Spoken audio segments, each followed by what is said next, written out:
73 days. That's how much time the average employee spends in meetings every single year. 1 out of 5 workdays gone, lost to meetings. And that's not even the worst number that I found this week. Welcome to this week's Well Read. My name is Karen Ladaney, co-founder here, and this is our series where every week we dig into research and find out why your organization is running the way that it does.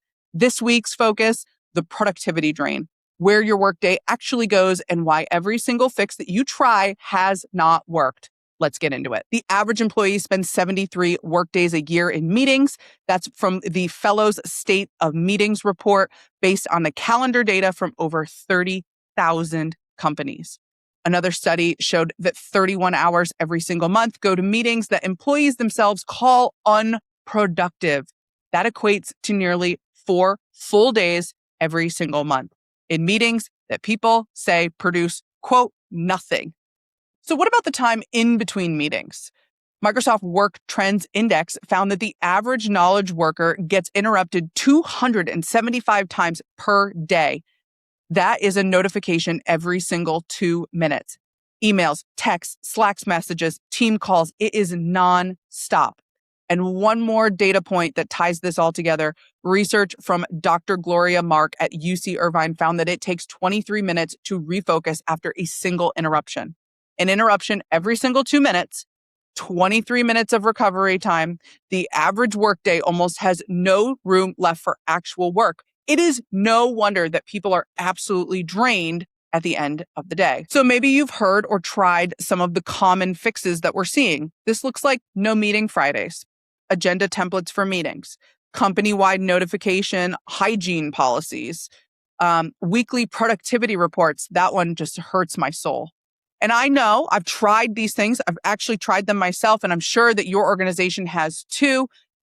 Sometimes they work for a very short period of time, and then over time, things start to snap back into that normal pattern. And I can only begin to describe how frustrating it is to see. However, do not get lost in the frustration because there is a silver lining here. That snapback is the most important data point that you can gather. Why is it happening?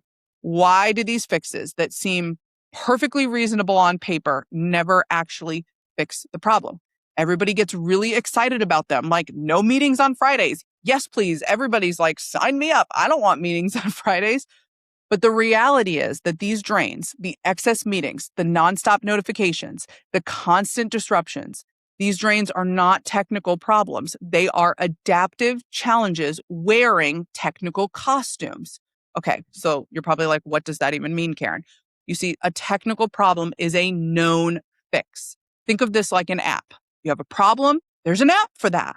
All you have to do is install it and boom, problem solved, right? You get a person who is an expert, they install something and boom, the problem is solved, okay?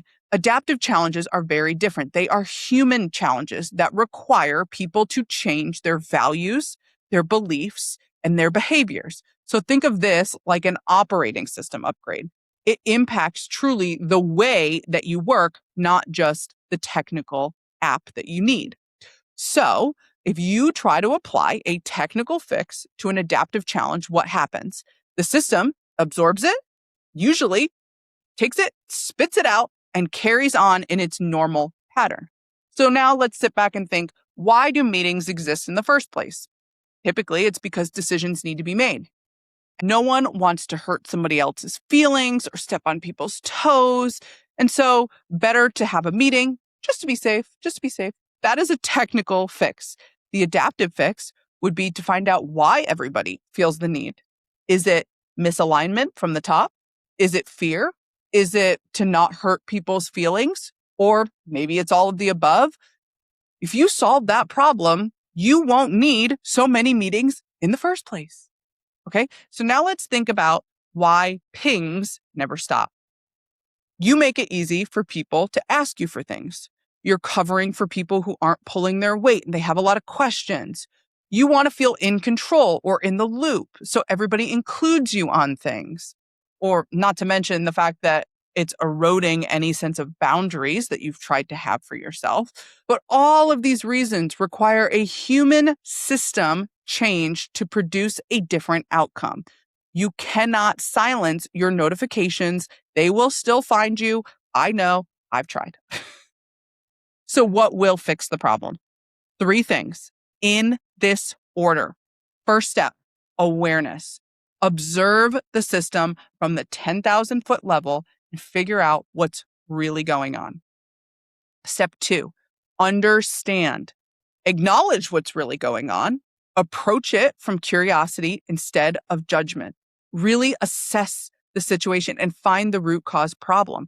And number 3 is action. And only when you have figured out what the root cause problem is, then you take action, which is naming the real work, creating a plan to give the work back to the person it rightfully belongs to.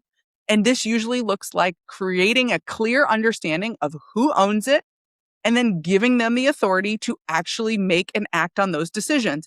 And this is the hardest part, holding that boundary, resisting the urge to cave in on itself, even under pressure. That could be for you. It could also be for someone else. So this whole framework is in our guide called The System Behind the Productivity Drain. It walks you through how these time-sucking issues work, the real work underneath every single drain, and how to fix them head on. I have linked it below so you can download it for yourself. But please remember, most importantly, that these problems are not time problems. It is a system problem, and it can be fixed for good. That's this week's Well Read. If you want to continue the conversation, you can email us at info@wellledstrategies.com or book office hours with us. We would love to see you.